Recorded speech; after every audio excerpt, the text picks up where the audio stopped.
Hello and welcome Leeds Beckett University students to webinar 6, which is all about assessment centres. You can see where it fits in with the rest of the series here. So if you've missed out on any of the previous sessions and they're of interest to you, be sure to check those out.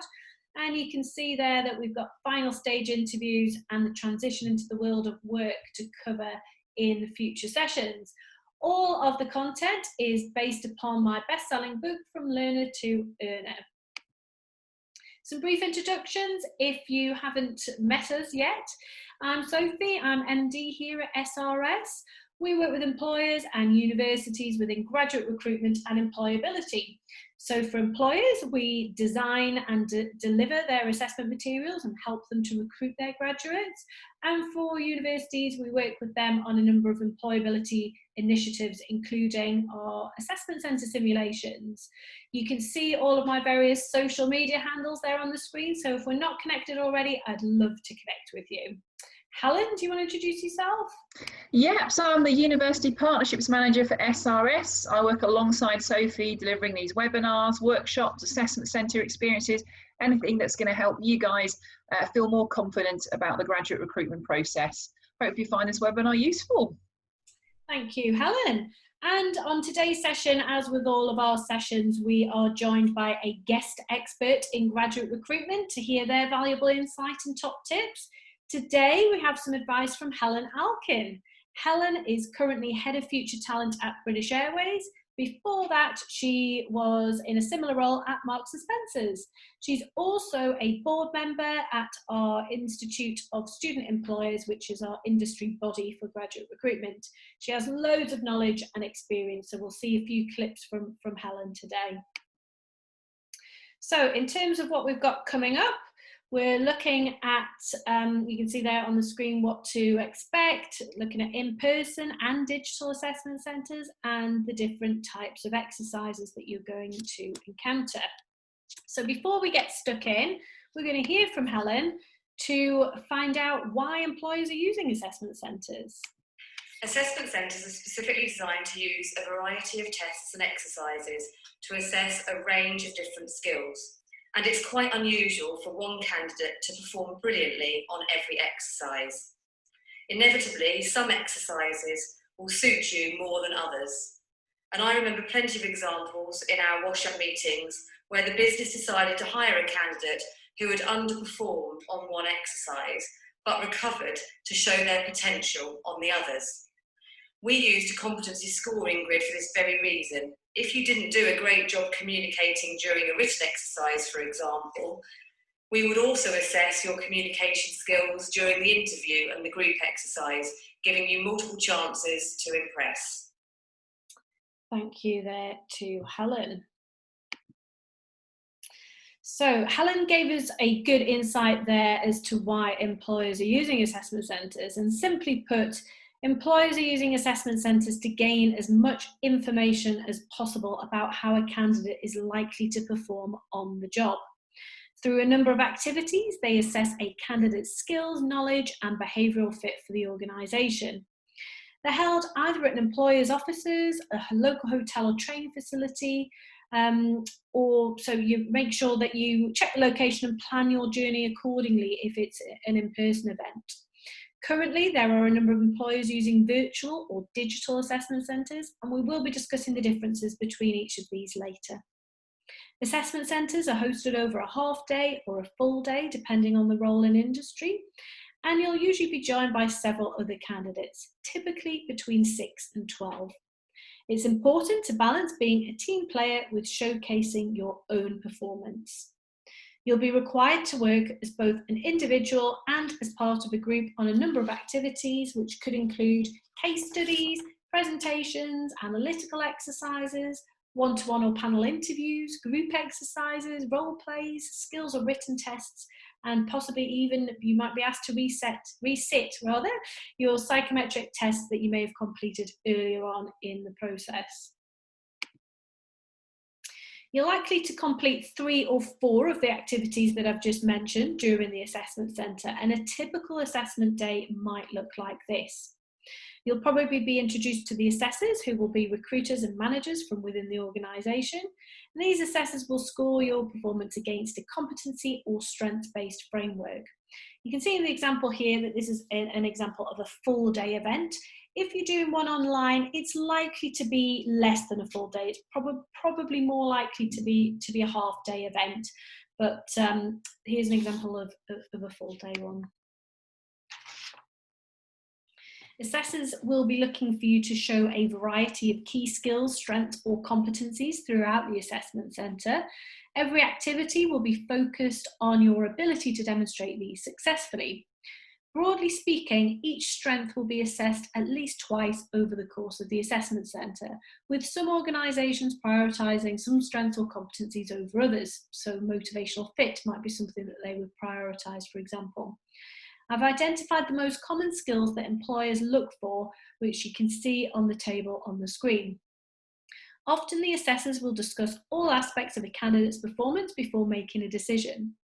The outcome will generally be decided once all assessments have taken place, so don't expect to hear from them for at least a couple of weeks.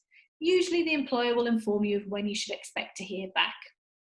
Make sure that you ask for feedback, especially if you aren't successful. This will help you to identify what you need to work on in preparation for the next assessment centre. Let's hear from Helen again now. It's possible to bomb on one exercise but still pass the day. The whole aim of an assessment centre, when it works effectively, is to allow a range of assessors to see the candidate in a variety of exercises.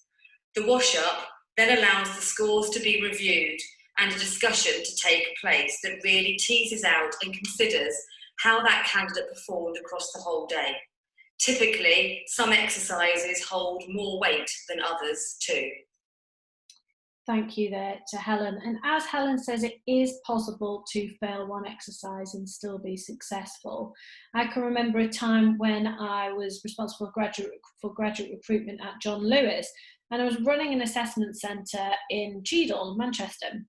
And we had an activity which was a group exercise where the students had to, the candidate students had to work together to create some kind of, I think it was a tower or a bridge or something. And typically the candidates that worked well would end up finishing the task with a profit of around about £20,000 or £30,000 in this particular example.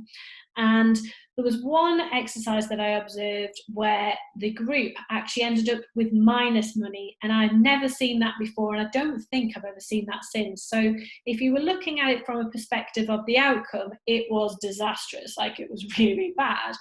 But actually we weren't that interested in the outcome. We were interested in seeing how the team worked together. And that was what we were assessing. And it was really interesting to see different approaches to that. So what happened is one girl managed it really well, even though things were falling apart, and scored quite well in the exercise. There was another girl who just completely lost it. And after the exercise, we were breaking for lunch and she disappeared. And I found this girl in the car park actually crying on the phone to her mum, asking her mum to come and collect her from the assessment centre. She was so upset with how the activity had gone that she just couldn't see a way past that, was convinced she'd failed and just wanted to leave. Now, I did persuade her to come back in and she finished the day, but it really threw her. Whereas the other girl just, chalked it up to experience, cracked on and did really well on the other tasks and was successful in passing the day. So just really want to re-emphasize there that actually it really, one bad exercise does not ruin the day. So just be resilient and pick yourself back up. You can see now here on the screen some of the key exercises that you might face during an assessment centre. And what I'm going to do is take a look at each of these in turn now. Now, there is a lot of information coming up, so you might want to come back to these slides in your own time and spend a bit longer on the ones that you know you're going to be asked to do.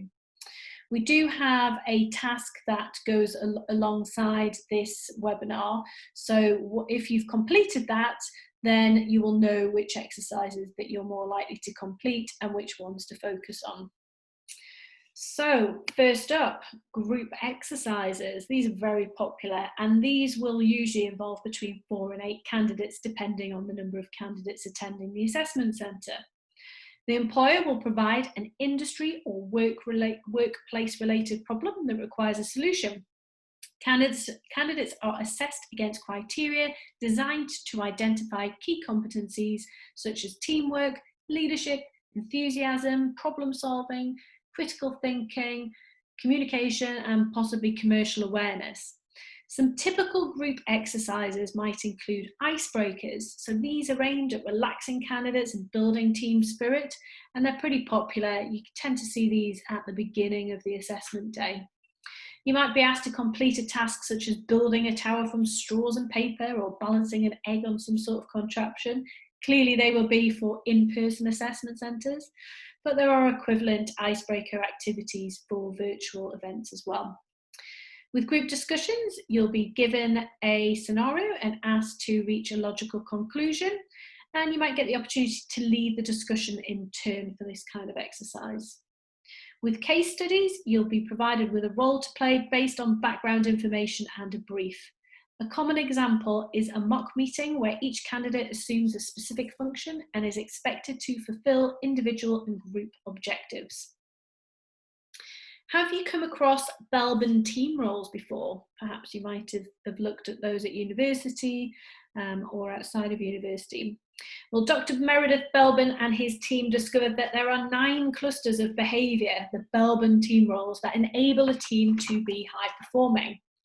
I've worked with students before who've assumed that because they weren't extrovert or naturally creative, that they're not good in a teamwork situation.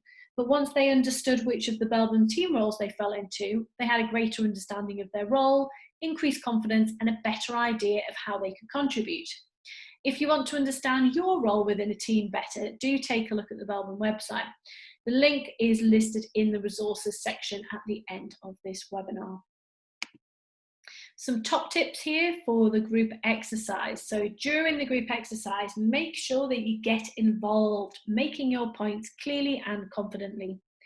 Don't criticise, interrupt or undermine others, but do politely intervene if someone is dominating the group. Follow the instructions carefully, relating everything back to your brief. Identify a timekeeper and a note taker. Involve other candidates, especially those ones that are quieter and more reserved. Delegate appropriately, choosing the best person for each task. Praise and show appreciation for others, and you can build upon their comments perhaps if that's appropriate. Stand up for your opinion if criticised, putting forward relevant facts. And remain calm but work quickly and decisively. Moving on to individual case studies now, and you can see some of the types of questions that you might be asked in this exercise on the screen. Case studies are often used by consulting and accountancy organisations. They will test your analytical skills, problem-solving skills, and your creativity. The employer will describe a situation and you'll need to respond with advice in the form of a report or a verbal explanation, or possibly both. You'll reach your conclusion by collating and analysing the information that has been provided. And you can see there, as I said, some examples of case study type questions. Some top tips for this kind of exercise. So justify your answers and defend your decisions. Analyse the issue by looking for patterns, inconsistencies and contradictions. Manage your time carefully, and that's going to be a top tip for every exercise, I think. Pay attention to detail. Read all the instructions and materials before you start to understand what's expected of you. And treat the task like a course assignment, so arrange all your materials and draw conclusions. So we're going to look at presentations next. Presentations assess your ability to communicate clearly with your audience. The skills that are being tested here are timing, engagement, creativity, and the ability to deliver a message. Presentations usually last between 10 and 20 minutes, with an opportunity for assessors to ask questions. They might ask you to prepare your presentation in advance, or you might be given the topic on the day and a short time to prepare. Here are a few examples of presentation topics that you might come across. So you might be asked to present on your background, and those kind of questions might be, tell us about an achievement that you're particularly proud of. Why do you want to apply to us? Why should we hire you? If you're asked to present on company-focused topics, you might come across things such as, how would you improve our business strategy over the next 5 years? What do you think are the main challenges that you may face in this role? Carry out a SWOT analysis on our organisation, or even bringing a new product to market and being asked to present your strategy to do this. So in terms of preparing for your presentation, you can prepare by focusing on the key aims and objectives of the topic and tailor your presentation accordingly. Ensure that you have structure. This is so important so that it's easy for your audience to follow. So include an introduction, a main section, and a conclusion. Show evidence of further research throughout your presentation. Consider using reading cards to remember key messages and figures. Keep the information relevant and succinct, so make use of things like bullet points and short sentences. Don't forget to stay on topic, don't drift off into something different. And definitely make use of things like visual aids, so flip charts, PowerPoint handouts, or even something a bit more creative that's going to keep your audience engaged. Practice out loud beforehand, and very important here, time yourself, because if you've been given a certain amount of time to deliver the presentation, you want to make full use of that time that's available. And finally, be prepared for questions. A few presentation top tips. So when giving your presentation, smile and engage with your audience. It's amazing how powerful that can be. So you might be able to hear now in my voice that I'm smiling, and I already hopefully sound a bit more upbeat. But maintain eye contact as well. So don't just look at your notes, make sure that you make eye contact. Keep calm and breathe. Speak clearly and not too fast. Vary the tone and the pitch of your voice.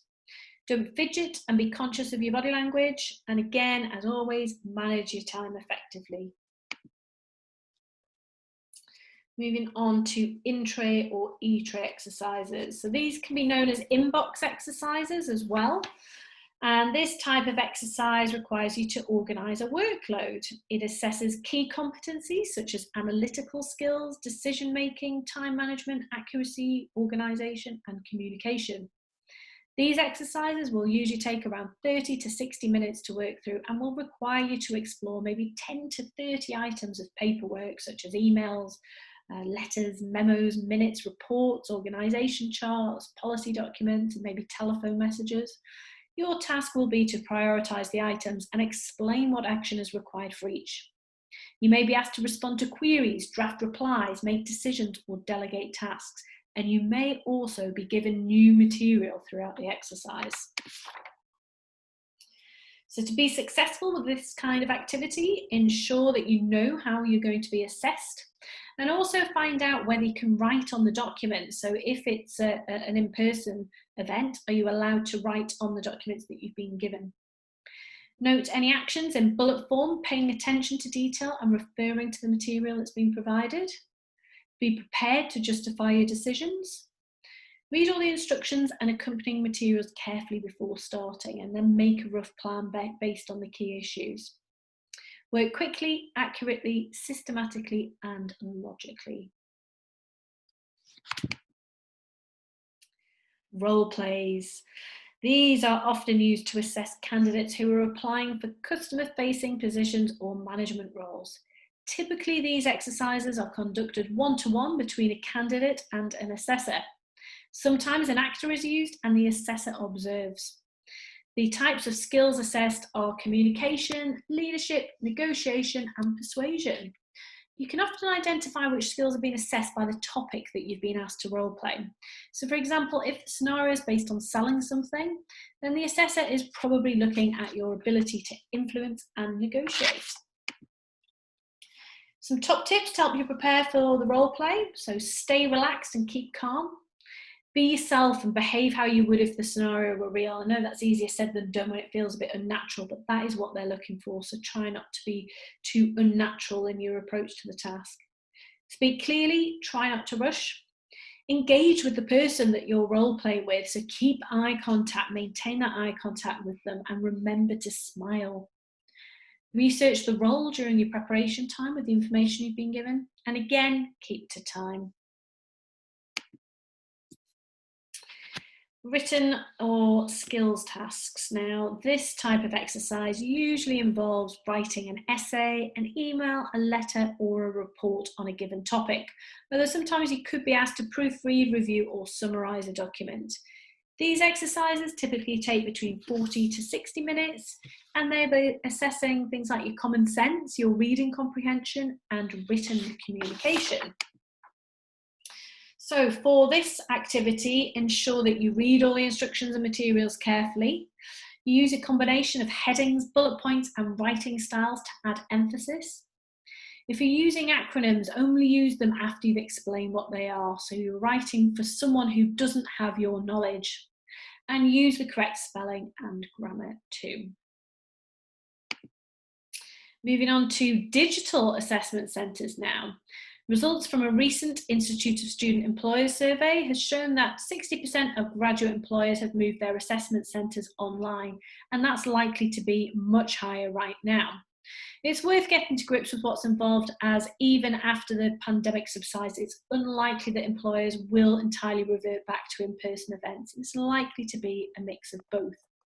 We've seen an increase in employers using digital assessment centres, and Helen is now going to talk us through what these are and how they differ to in-person assessment centres. Thanks, Sophie. So what's the same? Firstly, it's important to remember that you will be assessed against the same criteria as you would have been in person, and in most cases, the same materials are used. Don't assume that you won't have to take part in a group exercise, as this can and is being done online by employers. Secondly, you still need to do the same level of preparation, whereas before you'd have researched the location and planned your travel arrangements. You're now going to use this time instead to practice with the technology, and we'll go on to talk about some tips in this area. As before, a lot of employers are issuing pre-advice and briefings before attending their assessment centres, and so it's still important for you to review these and check things like the dress code, for example. So what's different about these digital assessment centres? So for starters, employers are very much aware that they need to take individual circumstances into account. For example, some candidates may have to complete the assessment centre in a shared room or with a poor internet connection. Now, a good employer will make provision for this, and some are even supplying equipment to help or doing a phone call instead where possible. They're really stepping up their communication with candidates and ask that you're very honest with them. They want to see you at your best. And so, for example, if the time they've given you is just not right, perhaps because you've got other people wanting to use the laptop or the connection's not very good, then tell them. During the lockdown, I actually spoke to one assessor who recently ran an assessment where the woman had a young child sleeping in the next room. Now, that candidate made the assessor aware of what could happen and actually completed half of the interview with the child on her lap. She still passed the process because of the preparation she'd done beforehand and because she'd been honest about the situation she found herself in. In terms of what else is different, it can be harder to make a connection with the assessor because you can't do things like a handshake. However, there are still ways that you can build this relationship, and it's still important to have that bit of light chat with the assessor before you begin the exercise. It also becomes even more important to smile, nod, and use your hands to emphasize those key points. In particular, make sure that you're still giving eye contact. And this can be more difficult because it means that you have to look at the camera rather than their face on the screen. Because you'll see that by watching their face, your eyes are actually downcast. Therefore, make sure you switch between looking at them and the camera. And please also think about the positioning of your camera so that your top third can be seen. Consider your background. Make sure it's not more interesting than you. And we have interviewed some candidates that have had some very unusual and quite distracting backgrounds. So one of the more recent ones was there were shells of gnomes behind them, which of course is a bit distracting when you're interviewing that person. So just to summarise, the following are top tips from employers actually running digital assessment centres. Be upfront and honest about what you can and can't do, such as with regards to accessing devices or difficult timings. Practice with the tech. Download it a good week in advance and test it, play with it. Make sure you know how to minimize screens and mute your microphone. Use a headset and a laptop wherever possible. And make sure you invest time looking into a particular digital platform that employer will be using as part of their assessment centre. Be ready for problems, and if there does end up being issues with the technology, be prepared to have a phone call instead. Don't let it throw you off your game. The employer is very much aware that things can go wrong. Prepare your materials. So one advantage of a digital assessment centre is that you can have some notes to hand, and you might be able to do this via a split screen or have them pasted to the wall behind your computer. Either way, just make sure they're accessible and you're not having to rustle through paper. And finally, stay engaged. Use all the time available in those exercises. And you could show your engagement by checking your understanding of the exercise with the assessor before it begins. And remember that even if the assessor switches off their microphone and their camera in an exercise, they're still likely to be watching, listening, and assessing you. And also in between those exercises, a lot of employers are giving candidates the opportunities to ask questions to their existing graduates and apprentices. Definitely take advantage of any of these opportunities, anything that's going to help build your network and help you find out more about that organisation. So I'll hand you back to Sophie now for her final thoughts on assessment centres. Great, thank you very much, Helen. So some final top tips to leave you with before we share the resources for this session. So as you've seen from the content that we've covered, there are a variety of exercises and formats that the employer could choose to use. Regardless, they are all aimed at giving you an opportunity to showcase the competencies, skills or values needed for the job. For example, if the employer has said that commercial awareness is needed for the role, think about how you can demonstrate this. So to stand out from the crowd, it's important that you prepare and practice. So do this by researching the business, delivering your presentation to others, or practicing with the relevant technology. Don't dwell on any mistakes. Instead, concentrate on performing well in the next task. Don't worry about the other candidates. Focus on putting your key skills forward. Participate in all of the exercises and look to draw others into group discussions. Understand the requirements for each task, quickly digest the brief and then revisit it once you understand the overall challenge. Display good, positive body language and good eye contact to build a connection with others. And finally, relax and let your personality shine, as the assessors will warm to individuality. I hope that you found all of this content useful. Remember, you can come back and go over ones that you want to revisit. I've got some resources here, and then I'm going to share some student case studies with you. So we've got the link there to the Belbin team roles, which we referred to earlier on in the session. We've got the top tips on each of these exercises within the slides. We've got 2 student case studies, which are coming up next. You can find my book, which you can see there over on Amazon.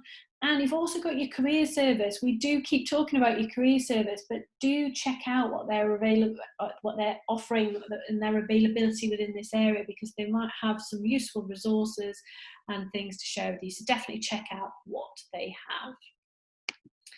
So before I move on and finish with the case studies, there are various social media channels for both us at SRS and also for the career service. So if you're not already following, take a look at your favourite platform and get following.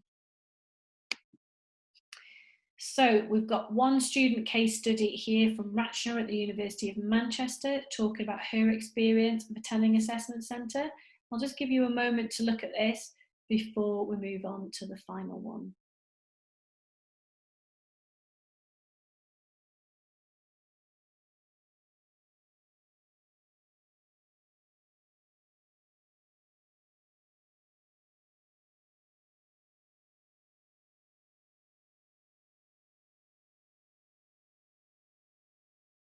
Do remember that you can come back to these, of course, or pause them at any point.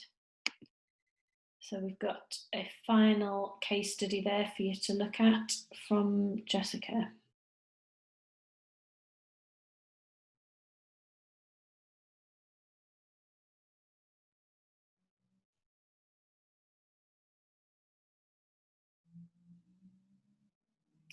So that does bring us to a close for today's session. So thank you for taking part and sticking with us right through to the end.